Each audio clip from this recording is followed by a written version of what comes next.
Okay, let's try this. So, here's what I'm doing today. I have a tier list up of all the Dragon Age companions. I have not made this list. I will leave the link in the description in case you want to make your own. But today I am not grading these characters on who the best Dragon Age companion is in the game when you're playing. I am rating them on, if you came to me with this character in D&D, how good would it be? S tier being, yes, you should play them immediately. A tier being, yeah, this is pretty good.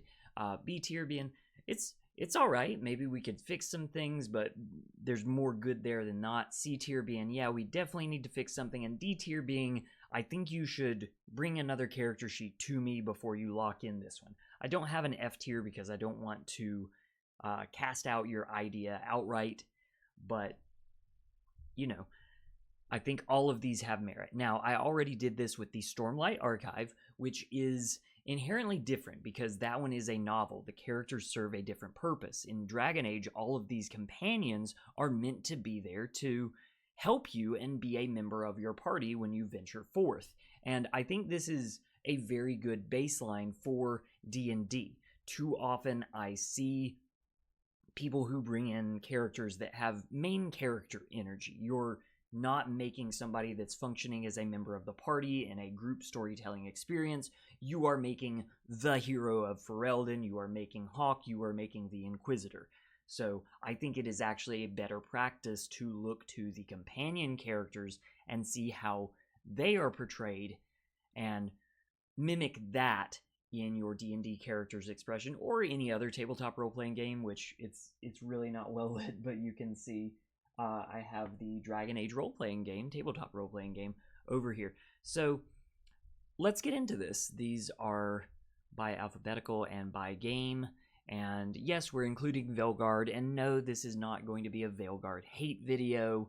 I happen to be in the camp that thinks that Veilguard is a good game, but maybe not the best Dragon Age game it could have been. Definitely not. But let's start with our boy, Alistair. Alistair is really nice, and Alistair kind of has some main character energy going for him with his whole bastard prince role.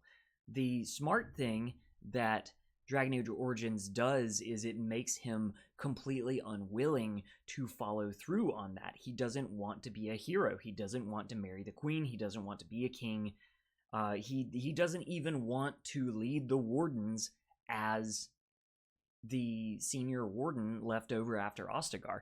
I think this is an amazing character. Is it a good D&D character? I'm not sure.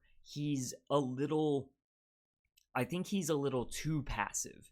He has this thing kind of like Harry Potter often comes up as an example of this, where you have to be drawn into the adventure. The DM has to really, really sink their hooks into you and drag you into the dungeon because you're not going to go yourself. I don't think Alistair is completely bad for that, but I think there's enough going for him that pulls him down a little bit in our tier list. Now, he does have some other good tendencies. He's quite funny without, being the Deadpool, being in your face about his comic relief. I think his humor is actually very endearing. I think he's actually very friendly while also showing his opinions for distrusting Morrigan, for example. So I'm going to keep, this hurts me because I think, and this is an example of what I'm doing here, I think that Alistair is like an S tier Dragon Age companion, but if you brought him to my D&D table, I would say, look, this guy's really cool. He's got a lot going on for him, but are you sure you don't want to spice him up just a little more to make him an effective member of the party who's going to go into the dungeon and help people and figure out his build? We get to the dog. Now, normally in D&D, this would be your animal companion. You're playing a ranger or whatever, and you're summoning this creature that's going to help you. But in this example, and something that I've talked about on my channel, is actually possible for you to just say, Jackson, I want to play a dog. I have character levels and everything else. I'm not going to be able to talk, but I'll be able to bark at people. And maybe if somebody casts Speak with Animals on me, then I can truly talk and truly be a fully fledged character. This would be difficult. I'm not going to lie. I think it has potential, but it would be very, very difficult, especially with the Bombari being like explicitly warhounds, and that's kind of all that they do. I think you're gonna have a hard time expressing yourself beyond a one note, like, I'm a good boy. Not to say that there's anything wrong with just playing a good boy, but I think you can make a more fully fledged character. Liliana. Now, Liliana, oh, interesting. She does have her Inquisition version down here later on, so I'll actually honor that, and I'll just try to put myself in her Origins portrayal. I want to say that Liliana is really high. She has some interesting backstory where she is this combination of being kind of a cleric, kind of a nun.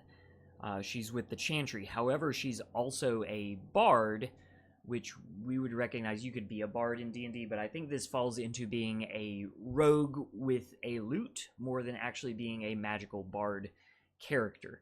Unless you really stat her out that way, which is admittedly my favorite way to stat her out when I run through Origins. So Liliana has a lot going on. She has an amazing voice to portray.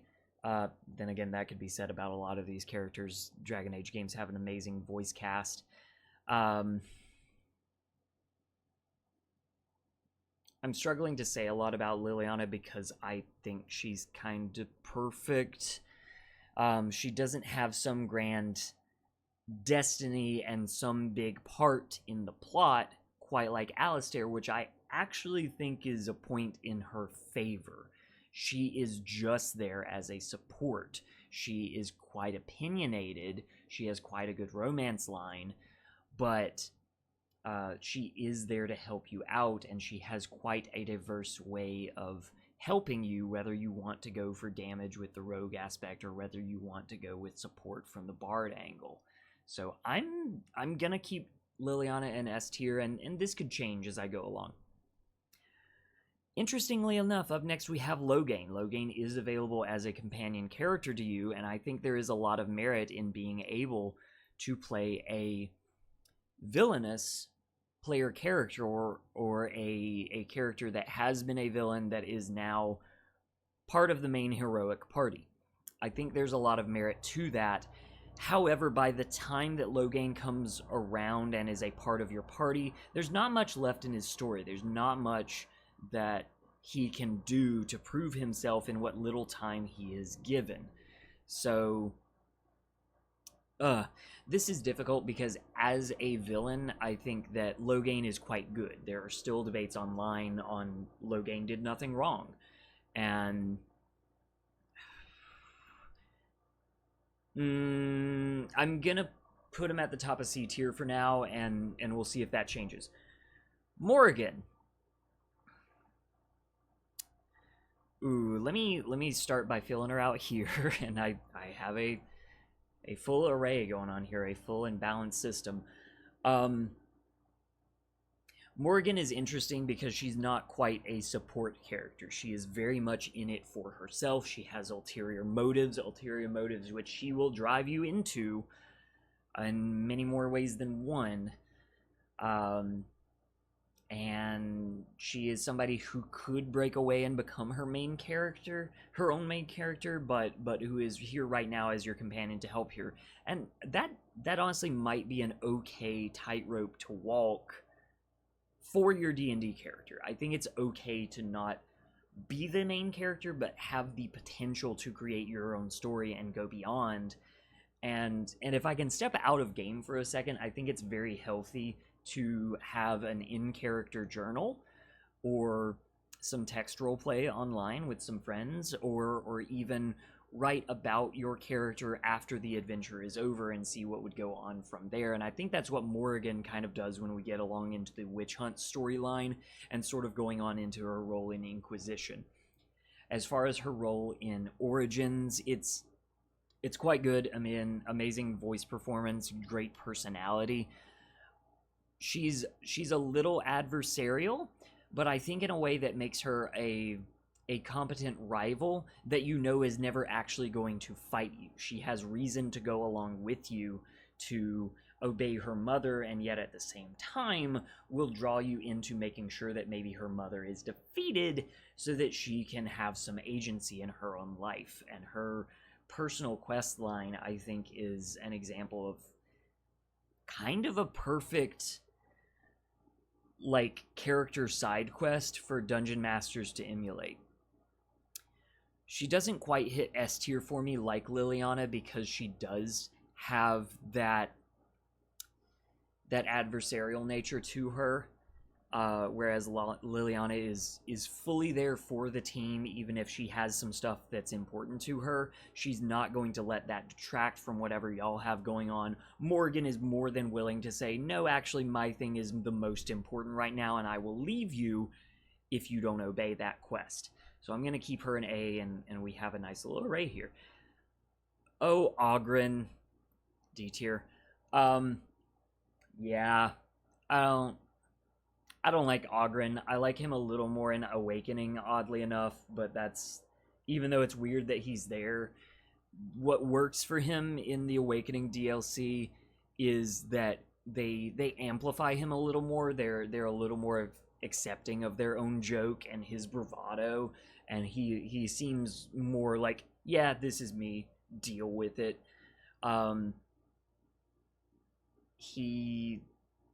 Yeah, this is an example of a chaotic neutral, bordering on chaotic evil player character. Not to say that that's inherently worse than being a good character, but it is harder to get along with.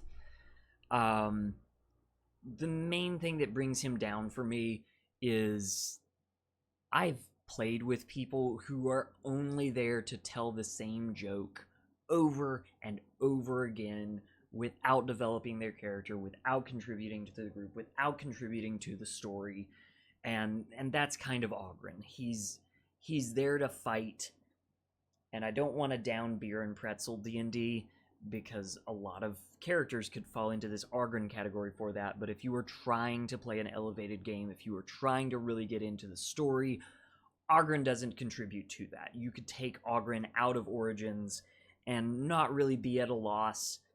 The information that he provides on Orzammar and the dungeons below could be provided through flavor text.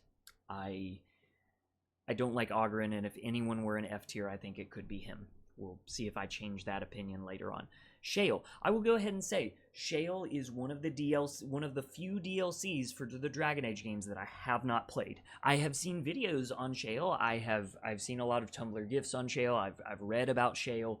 So I get the general vibe of Shale, and I think that she is quite good. I take this one with a grain of salt. The rest of these characters I've played through with multiple playthroughs, but Shale I haven't experienced, but from what I've seen secondhand, I think they are quite good. If a player came to me and said, Jackson, I don't have a standard human race for you, or even a Warforged, or even an Earth Genasi, I want to just play a Golem, and here's why, I think that's an amazing character pitch. I think that Shale has the character going on there, and it's going to be rough. This is not something that's going to work for every table. Quite frankly, I might put them into S if it would, but for me and my table, I think A tier is right. Sten. There are a lot of people who really love Sten and who think that Sten is a great example of kind of portraying a different culture and their values, not only in the information that he's giving you, but in the pattern of his speech, in the way that he is portraying himself and presenting himself as a representative of his culture is very strong, and I think there's something to be said for that.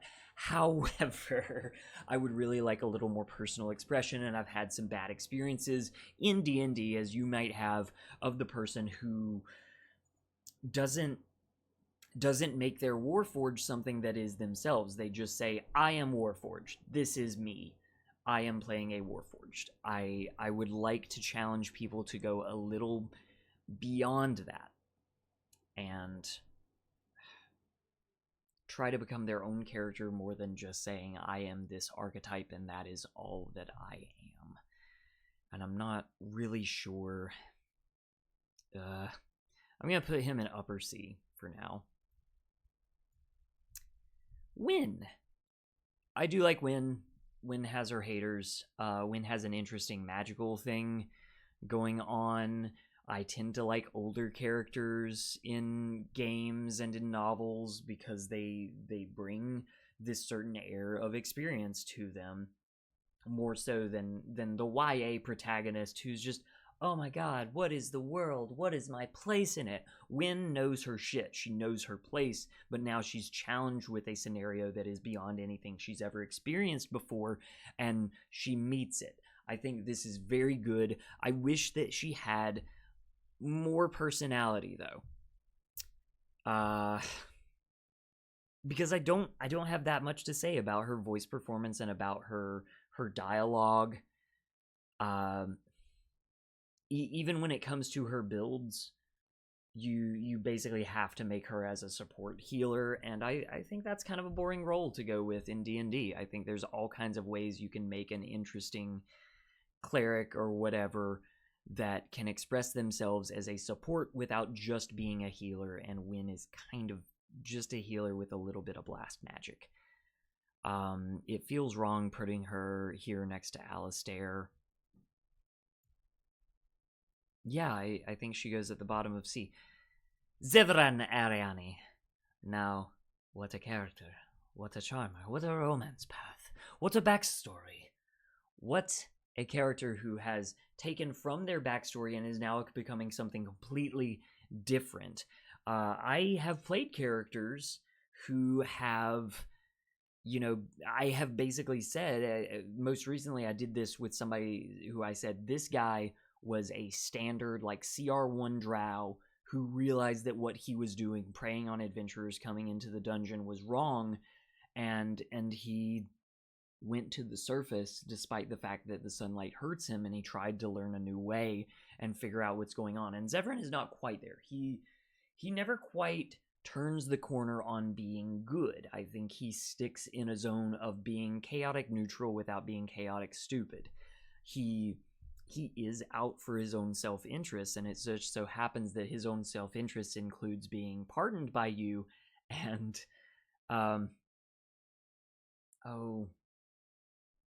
what's the word? Being conscripted by you. That was the word I was looking for. Into the service of the Grey Wardens. I think he's very neat. I think he's also an interesting build, because you can go very straight rogue assassin with him, or you can go kind of more into a two-handed fighter with him. I think he has an interesting romance path. I think everything that he has going on with, like, the leathers of Antiva and the smells I remember from the city, it really contributes to him. And he's also an example of a character with a lot of trauma, what he had to go through as a child to become an Antivan Crow, and yet he is not broken by it. He is not outwardly dire and depressed. He has this fervor for life and for you and for his companions. He is a source of joy. I think Zevran belongs in S tier. And then we have, this is Anders. This is, I need to look.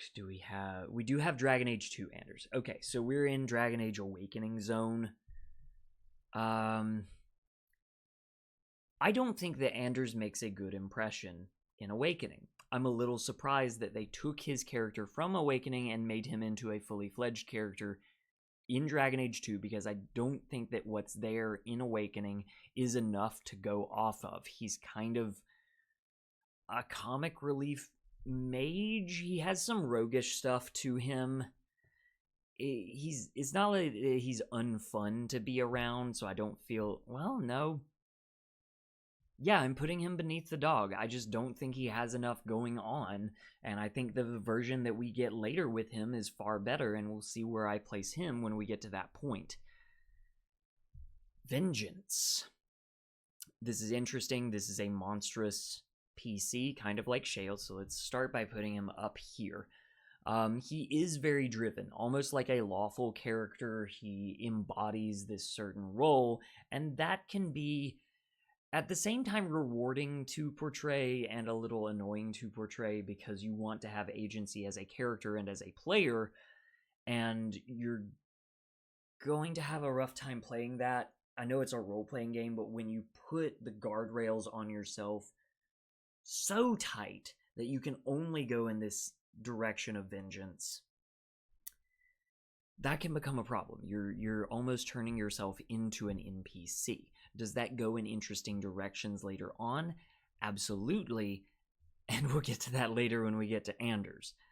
I actually think that he is interesting from a lore perspective, kind of like Sten is. I think these two belong next to each other as far as being not the most fun to portray, not the most interesting, but they say good things about the world, and that can lead to stuff later on. Mr. Nathaniel Howe. This is cool. So this is a bad guy who's trying to be good, kind of in the same way as Zevran, but I would actually say that Nathaniel has a lot more going on for him with a redemption arc than Zevran does. Zevran is going to be Zevran no matter what. Nathaniel realizes that he doesn't want to be his father, and he is going to try to be something more. I wish we had more personality traits and ideals going on with him. His flaws are certainly present. We see a few of his bonds as we walk around Amaranthine. I think he's good. I think he belongs in B tier, and that's all I'm going to say. Sigrun. I love me some Sigrun. Sigrun is a very cool addition to your party from a lore perspective and a build perspective. She's very helpful. She doesn't get a lot to do. She definitely doesn't have a personal quest. She is interesting from the perspective, almost like Zevran, of somebody who is condemned by the fate of this dark fantasy world and yet is not going to succumb to darkness and despair. She is going to fight till the end. And I think that is admirable. However, I think she's a character that has more potential than what we see in the games. I think she would have been an interesting one to carry on. Like maybe if we could have seen her show up in the I forget what they call it, the Descent, the Abyss, the Dark Roads DLC, and Dragon Age Inquisition, where we're given Ren. And I don't mind Ren, but I think that could have been a strong character moment to bring back Sigrun and really show off what she's become. So, because there's so much that needs to be done with her, I'm feeling the bottom of C tier, bordering on D tier. Villana. She's a vengeful elf who is shown that her ways are wrong and she needs to improve. She kind of has this like hot girl spellcaster thing going on. She's above you and she doesn't really care about you, and that can be fun.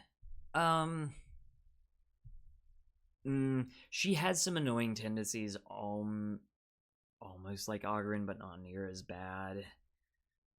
I like Villana. I like having her. I always keep her in my party when I'm playing through Awakening, but if I'm being perfectly honest,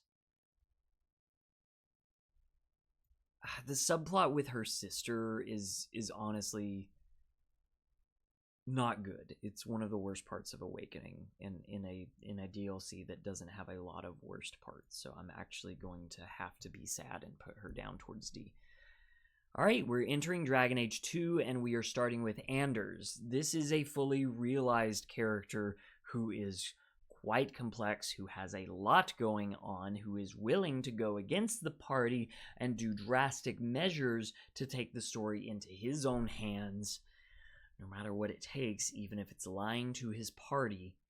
And my favorite thing about Anders is once he does his terroristic bombing of the Chantry, which is horrific, he submits. He says, I've done what I've needed to do, and if you need to judge me and you need to go as far as execute me for this, I will let that happen because this is what I needed to do. And that is such a powerful character. He has a lot going on. He's not always the most fun to be around, but man, does it all pay off. And for that, do I feel A tier or S tier for him?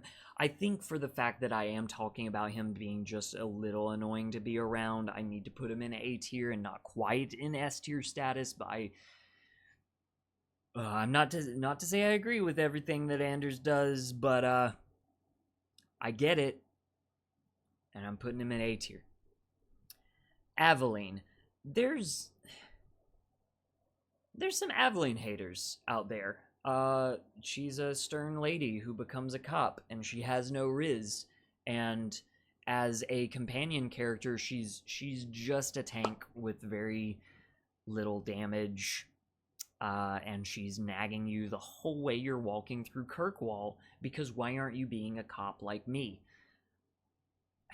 However, I think her character arc, coming from where she comes from, picking up her husband's sword, having to execute her husband or watch him die, but then making something of herself, even if that means going along with the corrupt system of Kirkwall and trying to change it. Again, I'm not sure if I agree with everything, but I understand the conviction, and having a conviction and a drive and a personal quest and ideals is so important to your D&D character. I have to give respect to Aveline, and yet at the same time, she doesn't...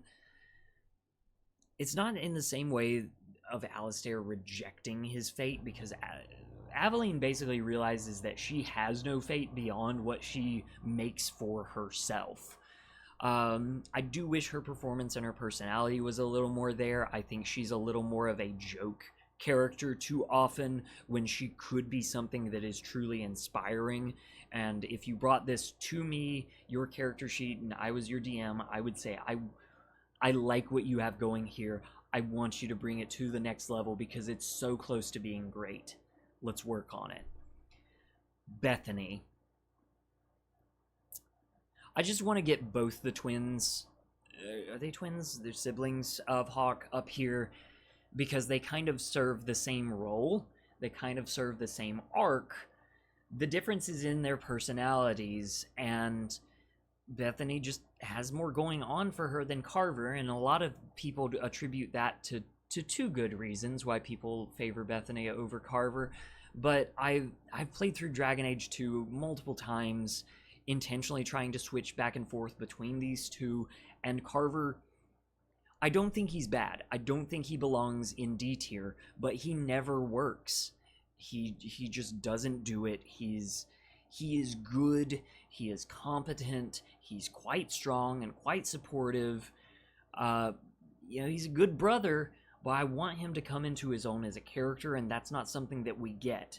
Whereas Bethany, I think through her performance, if nothing else, and her dialogue, we can kind of see that potential. So I'm looking at these two and what they do for lore, and Bethany does nothing for the lore other than being just a mage. So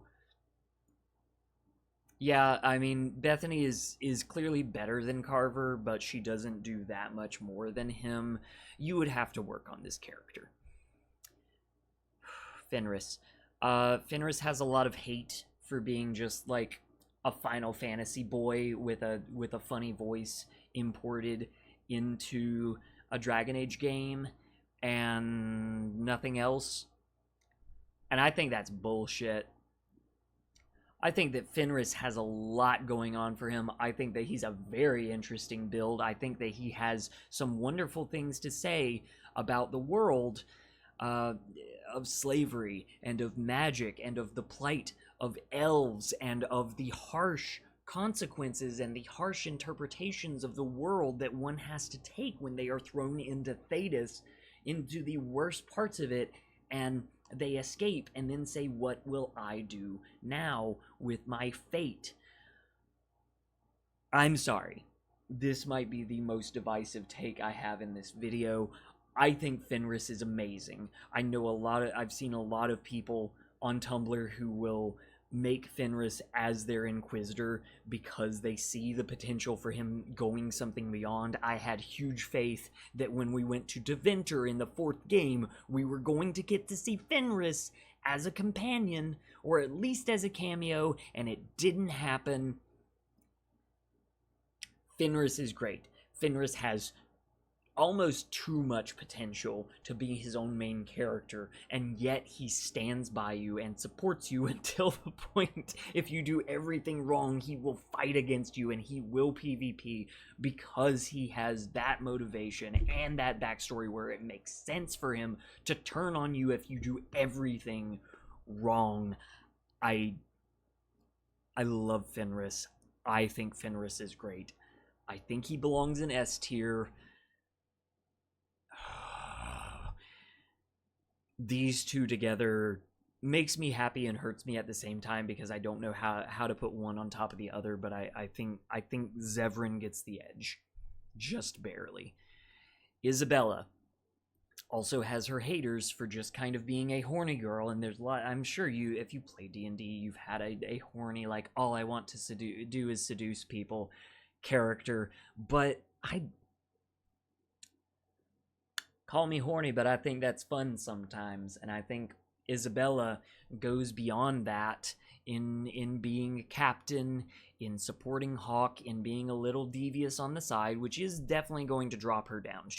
Let me just say this, she has an amazing performance, she has an amazing build, she is not S tier. She has too many problematic behaviors that would be difficult at the D&D table and potential RPG horror story fuel for her to go in S tier. So does she belong in A above Alistair, who I have in B?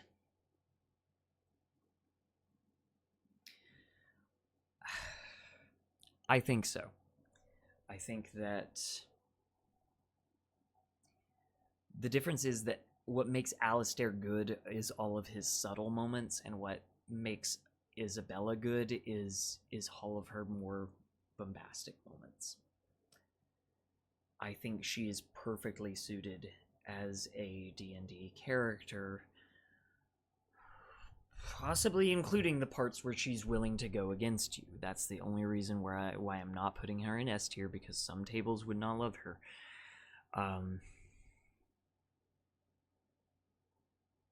Yeah, you're a badass pirate queen rogue who loves sex and is not afraid to talk about it. You love big boats, you cannot lie, you're going in A tier. Meryl. I adore Meryl. She's so sweet. She's a wonderful romance that actually makes sense, in addition to her being very cute. I love that she's a blood mage who doesn't really understand how dangerous it is that the magic she's doing could harm basically everyone around her and bring ruin to her entire clan. But she's just so nice, and you just want to love her, and when you're Varric, you just want to protect her. You just want to protect her at all costs. She just wants to fix her mirror, and what's the worst that can come from that, really? Meryl is difficult for me because Meryl is kind of a perfect NPC, and because she's such a perfect NPC, that almost makes her less of a perfect player character. She has a lot going on with her, which we'll get to with some other characters on this list. She has a lot going on. She has her personal quest with the mirror. She has her tribe that's right over there that you have to deal with. She has her new house that you have to deal with. She doesn't know how to socialize, and she needs a lot of help. And as I keep piling on these things that are all things that I like about Meryl, I'm putting myself in the seat of the dungeon master at the table when you bring Meryl to me, and I adore your character, but I can see that they're going to be problematic in the game in a way that some of these other people in B tier aren't. And yet there's so much potential there and so much characterization going on there that I want to love them, and I think that keeps them in B tier from going on into C tier, which as I look at these people, I think what I'm seeing is that they kind of say some interesting thing about the lore and about the other characters that they're around, but they're just not the most fun to portray. And I think Meryl is very fun to portray, and that fun should be a factor in D&D. You shouldn't always be so obsessed with making the best character arcs you can that you forget to have fun. And I think that Meryl is quite fun with quite a lot of interesting build diversity. You just have to reel in her selfish impulses and her personal side quests into something. A lot of people hate Sebastian. I've played through Sebastian's DLC once. I was not very enamored with him. I found his side quest forgettable. I do find it interesting to have a roguish character, or I guess Sebastian would be more of like a ranger or like a paladin with a bow. I don't know. But basically some combination of a churchy fighter character who is typically heavy armor with a longsword or a mace and going against the build type while still being true to their convictions. He does have this whole prince thing going on, kind of like Alistair, except that Sebastian wants to be a prince so bad, and I seem to remember something happening in the side quests in Inquisition where you find out that like he gets the throne and then he's a bad king.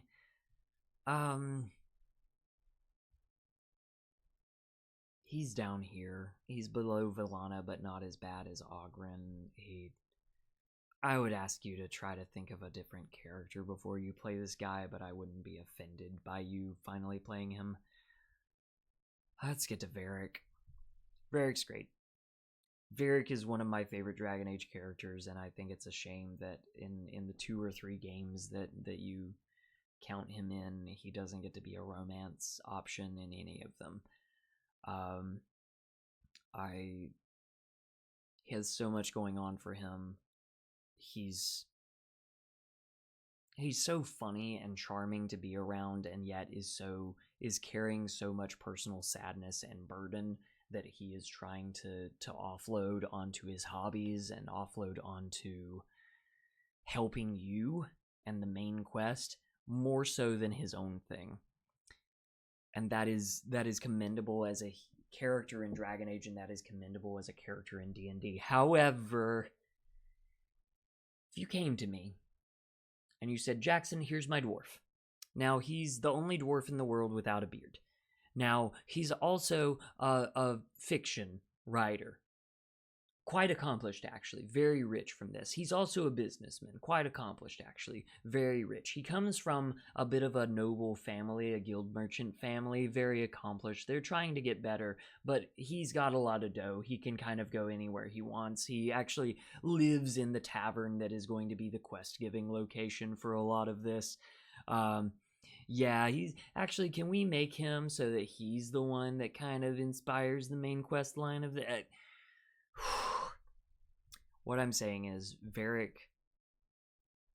has a lot of red flags going on for things that make him work in Dragon Age, to a point that I wonder if they made him as kind of a parody of an overloaded first-level D&D character. I would not be surprised if that was the case. He has too much going on for him at first level.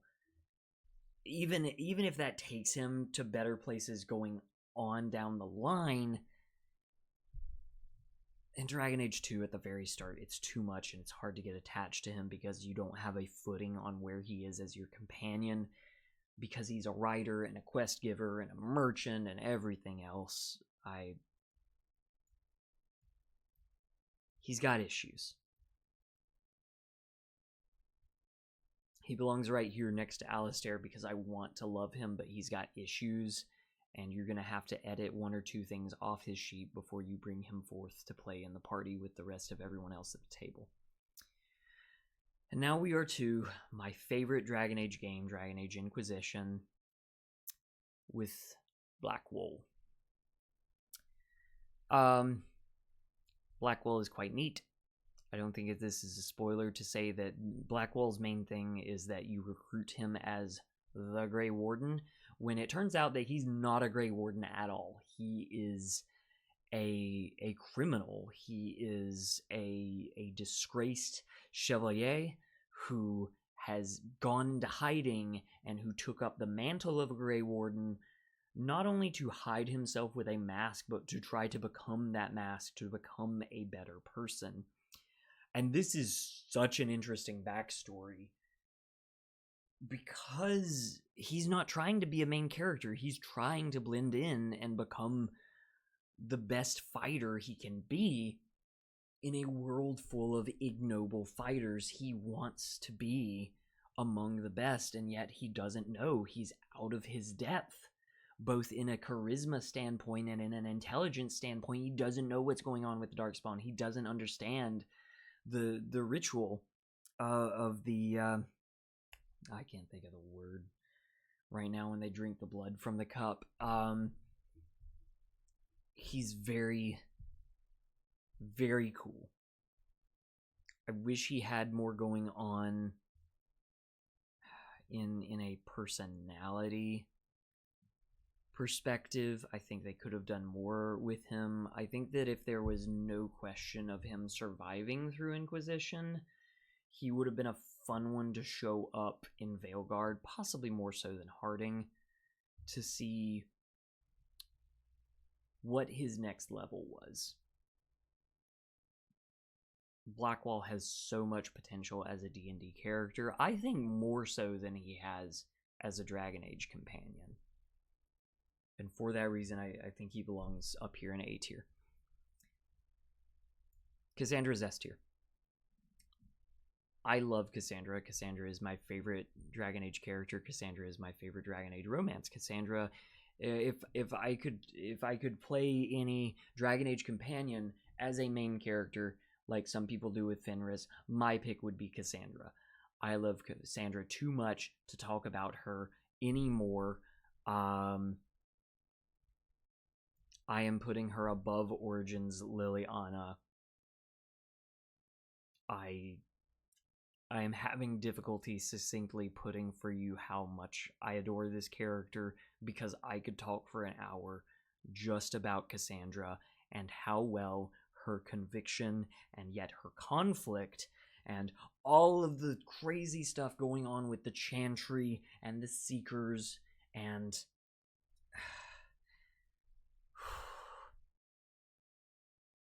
Cassandra is S tier, and that's where she's staying. Cole. Let's start by putting Cole next to Vengeance. I think that is an apt comparison, because they are both spirits inhabiting a mortal form who are trying to figure out the push and pull between being a spirit and being mortal. Vengeance, Justice, it's Justice to start out with. Forgive me if I got that wrong before. Justice is fully committed to an ideal, and whereas Cole is supposed to be committed to an ideal of compassion, the way that the creators chose to portray that compassion was through these weird little asides where he's reading people's minds and trying to figure out what he needs to do to help them. And if somebody was playing this character in D&D at my table, I would lose my mind. This would be so annoying and so self-important and so distracting from everything else going on. I'm sorry. I know there are Cole lovers out there. When I play Inquisition, I occasionally bring Cole along just because he has some of the most interesting banter as he is reading the thoughts and trying to help in his own way your other companions. But if someone was doing that at the D&D table, rather than just contributing to the quests at hand, just trying to pry constantly and make it about their spirit character and whether or not they're going to be a good boy or a real boy, I don't think it works. It's not Ogren bad. It's not even Sebastian bad. I would say he has more going on for him than these two, but I am actually putting him under literally just playing a dog. Cullen. It's interesting that Cullen and Josephine and Liliana are here because they are advisors, but they are very important characters in Inquisition, and you spend a lot of time with them. Cullen is neat because he's a bad cop and a bad soldier that has now risen to the position where he has to try to be a good soldier, a good leader. He has this interesting thing going on with lyrium addiction. He has, I think, a very strong romance plot line, which is only made more interesting and frankly more juicy if you are playing a lady mage, playing against someone who has spent his life hunting mages and declaring them the enemy, and yet he sees the flaws and the crimes of his own order, and he is trying so hard not to replicate that in the Inquisition, something that he finds himself at the head of the army, but he knows that he can't be the Inquisitor. He doesn't have the charisma, and he doesn't have the judgment to and the conviction to stand at the head of this organization. I think Cullen is very interesting. I think Cullen has some problems. I think Cullen goes right here next to, let's actually put him down. I'm gonna put him ahead. That doesn't seem right. Let's put him here. I think he's B tier. There's a lot of interesting things there, but there's a lot of problematic things there, and the thing about a lot of these B tier characters is it depends on how you play them, and that is a risk. You are going to have to be a very good role player to make any of these work, and if you are shy of that, and if this is your first character and you don't know what's going on and you make some bad rolls and the party doesn't jive with you, you are going to have a bad character at the table. Any of these could easily turn bad, but any of these could easily be the best character at the table, whereas these are a surefire shot to be very good. Dorian is S tier. Dorian has amazing implications and knowledge of the lore. Dorian is phenomenal representation as a queer character, not just for being a funny gay guy that will flirt with you, whether you're a man or a woman or whatever, because he doesn't care, he just loves flirting. He also falls into the story archetype of accepting queerness not only as a romantic or sexuality sense, but as a definition of self. He examines the institutions of Tevinter and rejects that when he knows they are not right for the other people around him, for his friends, and for his true self. He is willing to combat his family, to disown himself from his family, to become your friend because you're doing it right, and he's going to stand at your side more than he's going to stand with his father, with his people, with a society that could accept him and make him powerful if only he could give up everything that makes him himself. Dorian is amazing. Dorian is incredibly fun to have at your D&D table. He's a great build to have alongside you, and I've played it. I have played every subclass in Inquisition because I've played that through that game that many times, and I think that Necromancer might be one of, if not the weakest as a player character, but as a support, having Dorian next to you to be able to summon spirit allies and then haste you when you need it, that's amazing. Dorian is S tier. I'm actually going to put him ahead of Fenris. I'm actually going to put him ahead of Zevran.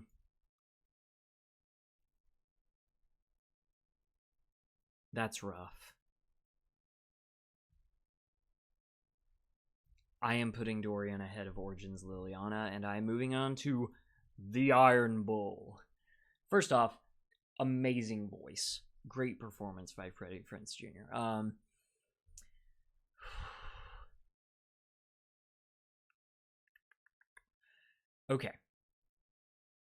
Okay, let me start by putting Iron Bull next to Alistair to say that he has this combination of being kind of a comic relief character while also being quite serious and quite sad once you get to know him. He is very confident, where Alistair's whole thing is that he is inconfident, but Iron Bull's thing is that he has to figure out who he is, not only within the Qun, but as a companion and as a leader. Now, that in itself is problematic, because if you come to me as a D&D player and you say, hey, here's what's up. I'm a spy, and part of my cover is that I'm a mercenary leader, so I need you to take the character sheets of these 6 to 8 other companions. They're my bull's chargers. I'm the bull. That's me. You're gonna have to deal with all that. By the way, I have lots of connections back with the Goon. Who knows where that could go? I might wind up PvPing everybody, but I'm gonna keep that on the DL. That's just between me and you, alright? Alright, show me your best NPCs. I'm gonna fuck every single one of them. This could go south in a hurry. In the hands of a bad role player, the Iron Bull is an RPG horror story waiting to happen. And yet, in the hands of a good role player, Iron Bull could turn S tier.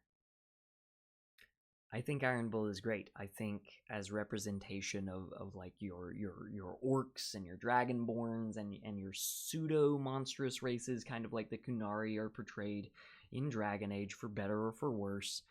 I think Iron Bull is great at showing the humanity that exists within this different people, the fact that they still have the choice to be what they want to be, and he's just a joy to have around in combat, both through his banter and through his build, although it is admittedly difficult to keep him alive with his old Reaper aspect. I tend to build him with a shield, but that's going in a tangent. I like Iron Bull a lot. I feel like he goes below Varric here, and he's in B tier. Josephine Montelier. Fantastic voice from Antiva.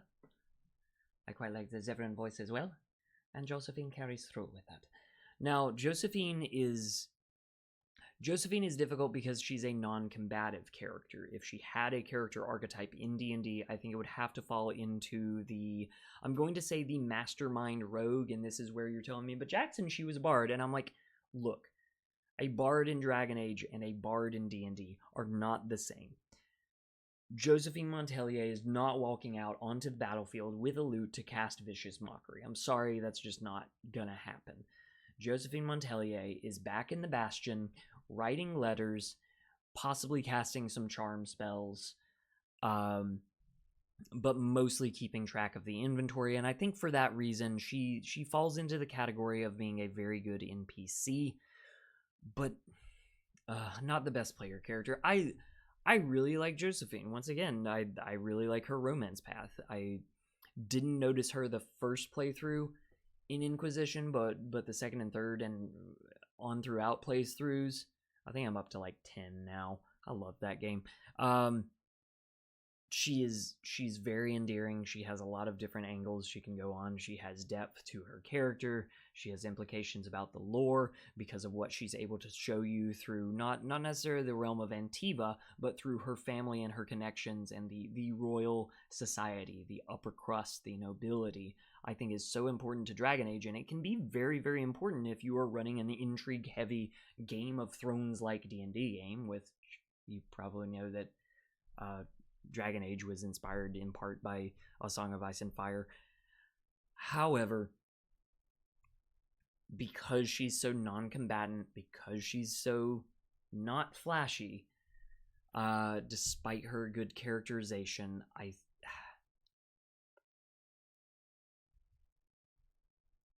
this hurts me. This hurts me to be this honest, to put her below Oghren. Because with Oghren, if nothing else, you have a competent monster killer in your group. And that's more that I can say with Josephine. She is going to have... And I'm so mad. I'm blaming D&D itself for forcing you to kind of play a combative superhero. Because all of the classes, no matter what you do, even a mastermind rogue, even an illusion wizard, you have to be good at combat to succeed in D&D and to continue to gain experience and gain levels, and that's not something that Josephine has going on. She just doesn't. She's a wonderfully supportive NPC.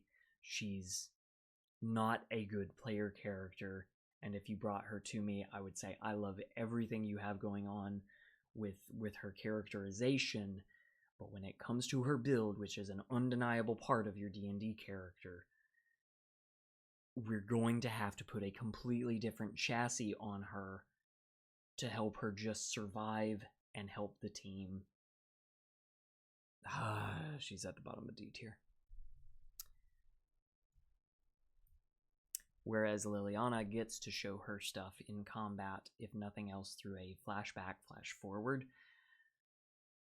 She makes it abundantly clear that she is ruthlessly competent, yet she is still struggling to find what her alignment is at all. She needs direction. She needs your help. She needs a party around her, because if she does not have that party, if she does not have the D&D group and the D&D table, she will become a villain.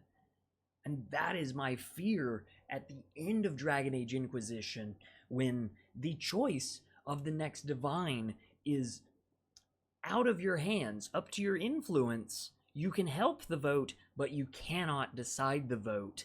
And Liliana becoming the divine scares me most of all,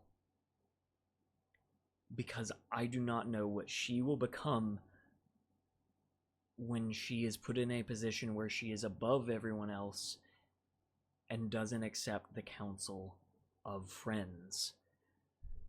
And yet I think that is extremely compelling as a D&D character, that you need these people at the table and their characters to help guide you and help you realize your destiny.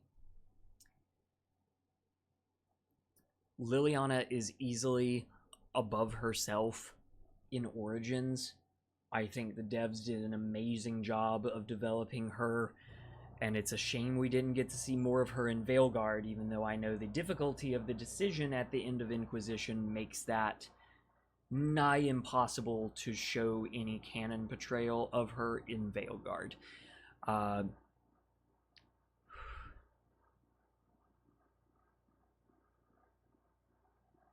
I'm thinking about putting her above Dorian, but Dorian is just too good as a direct companion, whereas Liliana can easily take the sideline role that she takes in Inquisition, so I'm keeping her there, but she is S tier, absolutely. Sarah. Sarah, funny enough, is my first Dragon Age romance. I have since soured on her since repeat playthroughs. I get the Sarah haters out there, and then as I continued playing through more and listening to her character more to try to understand her, I came back around to liking her again. She has some problems, sort of like Varric, where like she has this whole criminal organization going with her. She's a little maybe too horny and jokey, kind of like Iron Bull. The Tempest archetype in Dragon Age Inquisition is incredible. I don't think they did a good job of establishing why that worked for Sarah, but it's one of my favorites to play as a player character for sure. So as a build, that's amazing. Kind of an alchemist combined with an assassin rogue. It's neat.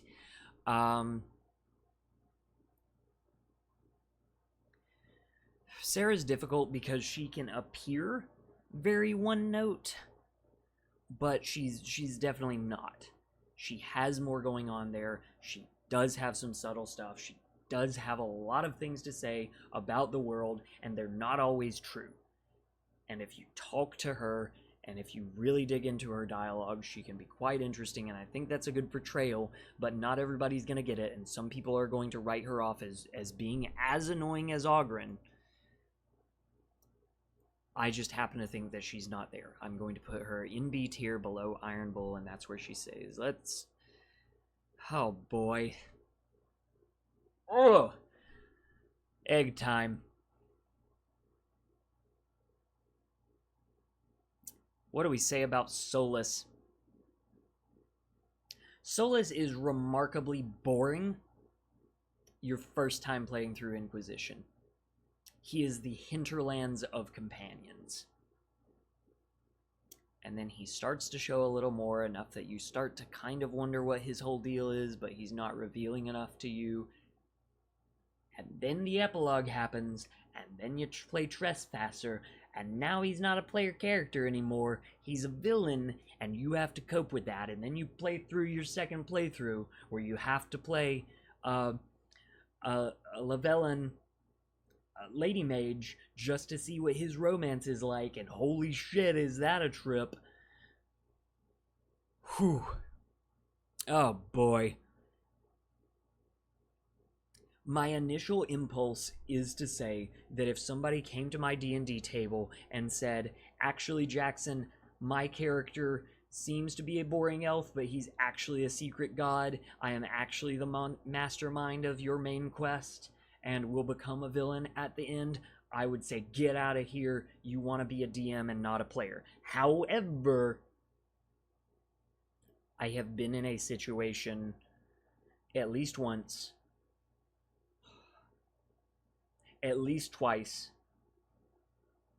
They were both elves, funny enough, where the player character, through their choices, they didn't start with this as their intention, but through their choices, wound up becoming the villain to other PCs.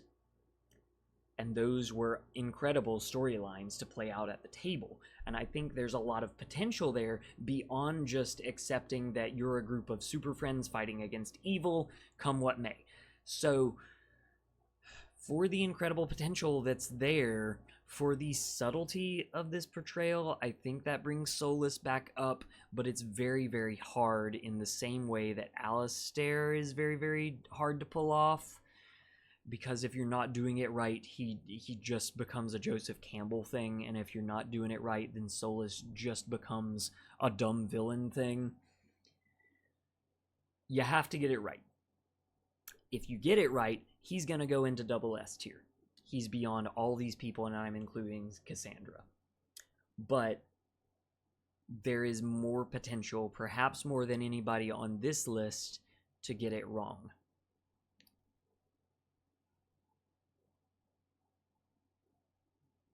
I think he belongs in B tier. Vivienne has her haters, because as everyone says in the game, Vivienne's a bitch, and she knows it. She is part of the nobility, and yet also part of the oppressed class of mages, and yes, they are an oppressed class, but she is somebody who is working through the system and against the system at the same time, all to her own ends. She is quite mysterious, and yet she is one of your most powerful allies with the, I forget what they call the Mage Knight in Inquisition, forgive me.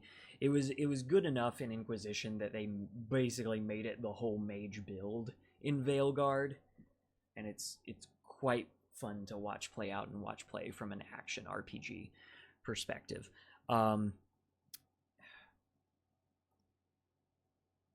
Magnificent voicing by Indira Varma. Hilarious romance.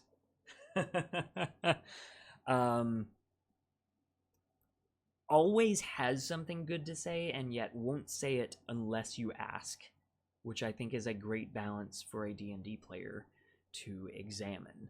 Not always inserting yourself and your jokes into the situation. And yet she's not a completely humorless character. I did just laugh at her romance.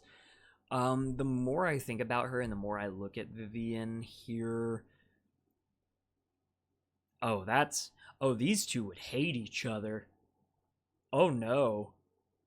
Oh, they would not like being in the same room together. One of them would have to die. Oh, no. Yeah, for that spite factor, I'm keeping them right there next to each other.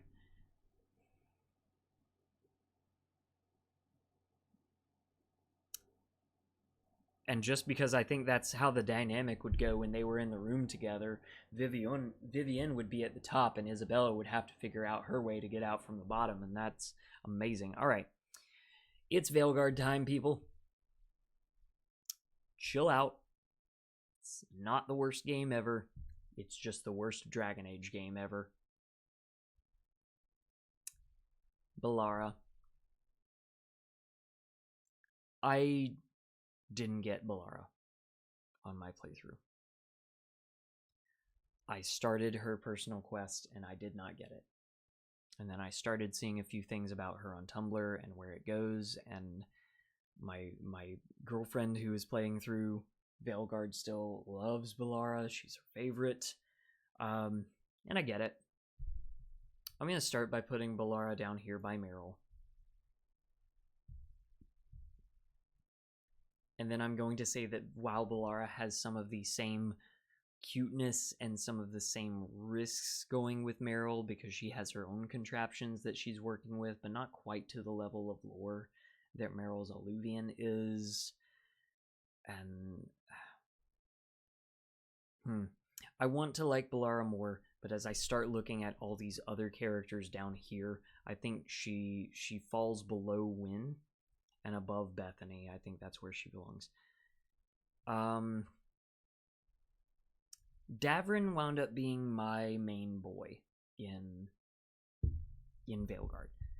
Not my romance, but he was always good to have around as a party member. Everything that he has going on with Asan, I think, is great, and we know that there are plenty of archetypes in D&D where you have a pet with you. Davrin's difference is that he usually, when somebody comes to the table with that kind of character, the Beastmaster Ranger, the Cavalier, whatever, they're already a horse girl, they're already a dog guy, they love their animal, and they're there for them 100%. And Davrin just hasn't accepted that he's a dog guy yet. He's a soldier who's willing to sacrifice himself, but he doesn't realize that he just equally wants to be there for the people around them, and the most important person around him is this baby griffin. I think Davrin is interesting, and yet his portrayal, his dialogue, and his voice work are a little too one note.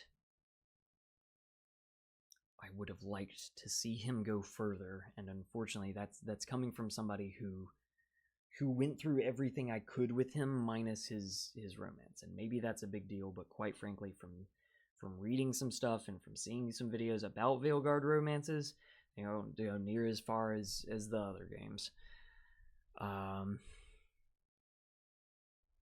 Woof. He's gonna go down next to some of our other soldierly characters. I think that's a good spot for him. Below Cullen, above Nathaniel Howe. Now, Emmerich is quite interesting. I think they should have gone more hardcore with Emmerich. I think they should have leaned fully into the sexy professor aspect, and that is coming from somebody who's heard a lot of personal friends who have said that they were very drawn to Emmerich just from where he was. I think they could have gone even more Vincent Price with him. This is a spoiler, but if you've made it this far, you either know this already or you don't care. It is possible, through your decisions and through completing all of Emmerich's side quests, for him to just become a lich.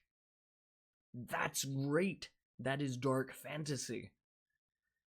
That is incredible character motivation, and yet not from somebody who is trying to be evil, but somebody who is trying to...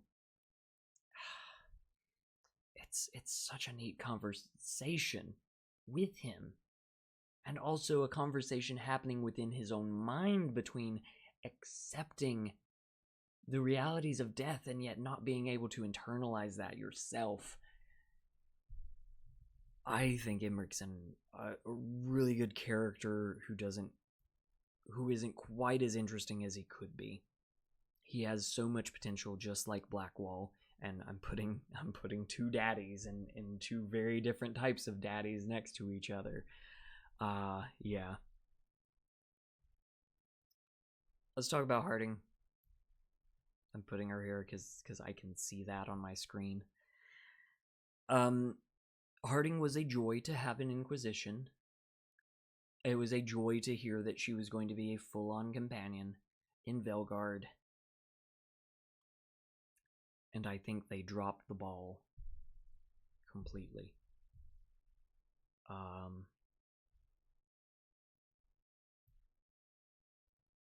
Yeah, I don't know what to talk about because this one makes me sad. She likes nature. She rounds up being very tied to the earth, but not because of a choice of her own, but because she is the only dwarf around. She winds up randomly getting the powers of the Sentinel or whatever. And the way that her character arc goes from there. I was never compelled at any point for what it amounted to for her. I was more interested in what it was saying about the lore of the dwarves and their other city, and their like old gods of the stone and whatnot, the Titans, and none of that was ever explained to satisfaction, and nothing about Harding was explained to satisfaction, and her dialogue is fairly annoying, and more than anyone on this list, Harding is someone who I wanted to like, that I didn't like the more time I spent with her, and that's a shame. And that's more of a shame to have at your D&D table. So if you brought Harding to me, I would say, let's go back to what you were working on in the Inquisition phase, and take this in a different direction than what you're going on with this Veilguard phase, because I think you could have something great. Lucanus, again, I'm just dropping in a mess here because that's visible right now. Lucanus is an Antivan crow. He has some John Wick aesthetics going on. He's the cold-hearted assassin, but is he so cold-hearted? He just needs his coffee. He has a demon inside of him, a spite demon. But he could be your lover, but he lives in the closet. But he's a funny guy. He doesn't understand all these politics, and his brother is obviously betraying him and his whole organization. He just doesn't know what's going on. They dropped the ball on Lucanus.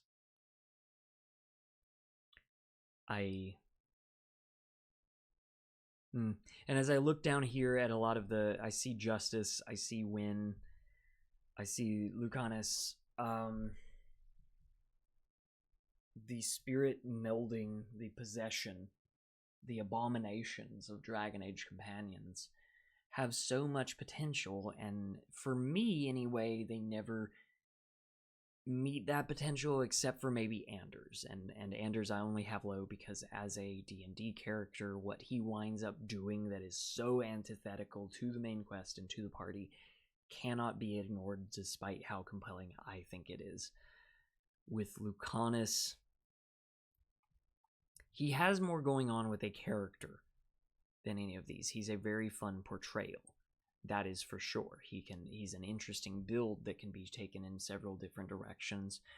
Probably a shadow assassin rogue with a little bit of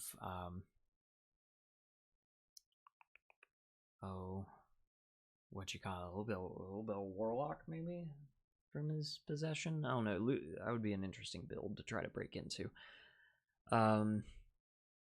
He is my girlfriend's favorite romance. I don't want to put him down here in spite of that. I think it's adorable that she loves him. I think he belongs up here, and as I'm going through, he doesn't have that many problematic things about him. It's that he doesn't rise to quite the occasion that he could be. I think Lucanus has the potential to be an S tier character, but as he is here, as he is presented, he is B tier. Nev. Oh no, we can't see. I'm leaning towards A tier for Nev. I like the whole I like the whole old school detective thing combined with an ice mage.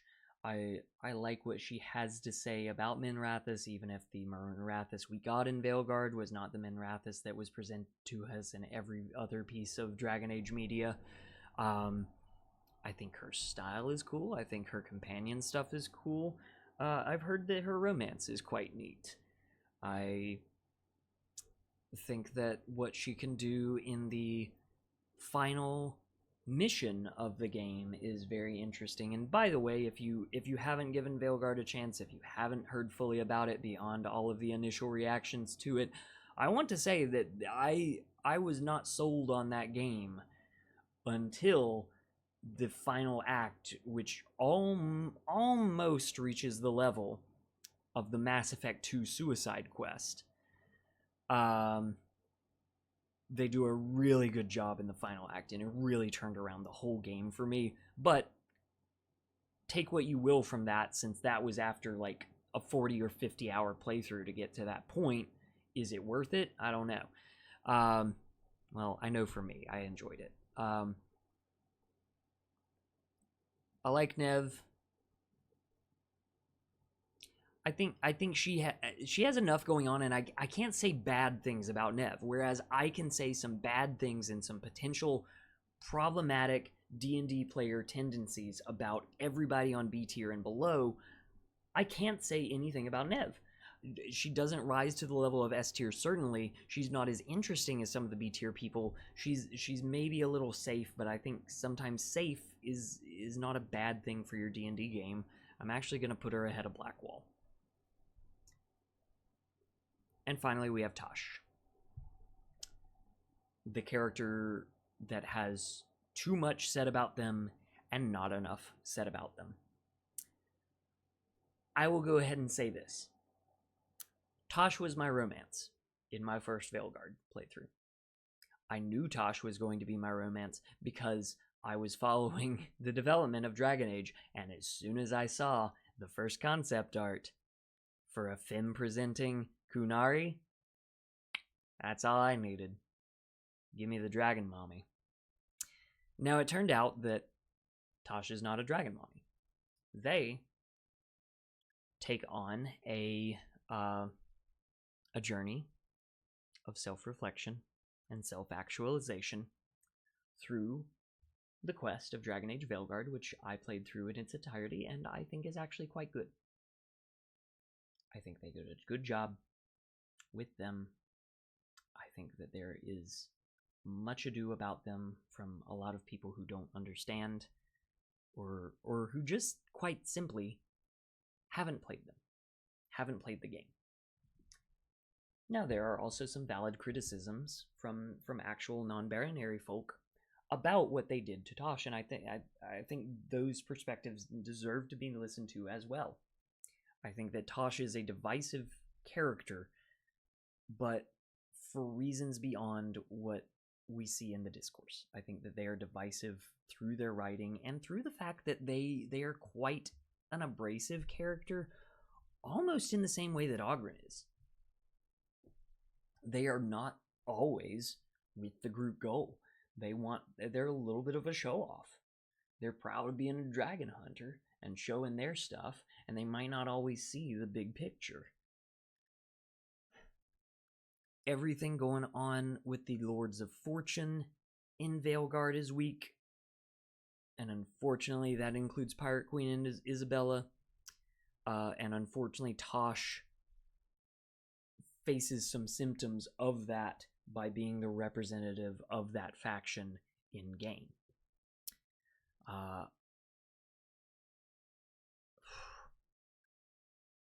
I think their build is quite interesting. You can make a very cool ranger with some magic going on. Perhaps I don't know, a spot of the old Eldritch Knight or Sorcerer to get that fire breathing. They're a fire-breathing Genasi, fire-breathing Kunari, and that's cool. A lot of people made fun of that. I didn't understand that. I thought that was badass. Good addition to the lore. Made perfect sense. Why not? They have cool stuff going on with their mother, which veers into the territory of like too personal a quest to really do at the D&D table, and yet that mother quest, man, that got me. Got a lot of people. There's no doubt that Tosh is is problematic. And I'm not just saying that for the surface level reasons that people on YouTube like to talk about. I'm saying that for reasons from a like writing and companion perspective. They are difficult to be around. They are not the easiest companion to have, kind of like a lot of people in B tier, certainly like a lot of people in C tier, but I don't think they are.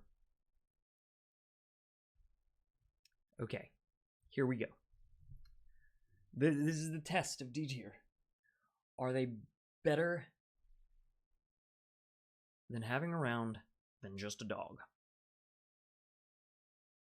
I think so.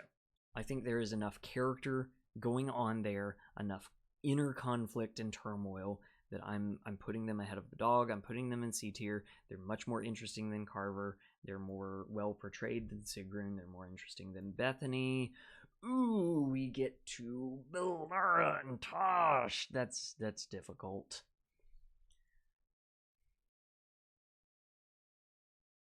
Tosh has more going on for them than Balara. Okay. Well, that's my list. We're at the end. It's been over an hour. Thank you for sticking with me through this, even if you click through all the way or watched at double speed. It's YouTube. Watch it however you want to watch it. Do I want to? I don't have any swaps. I think I thought this through well enough as I was making. I measured twice, cut once as I was putting them down. I don't think anything needs to switch. Yeah, I'm happy with this. I think if you take anything away from this and you want to take any of the B tier and above characters and try to make them work as D&D characters, take your own spin on them.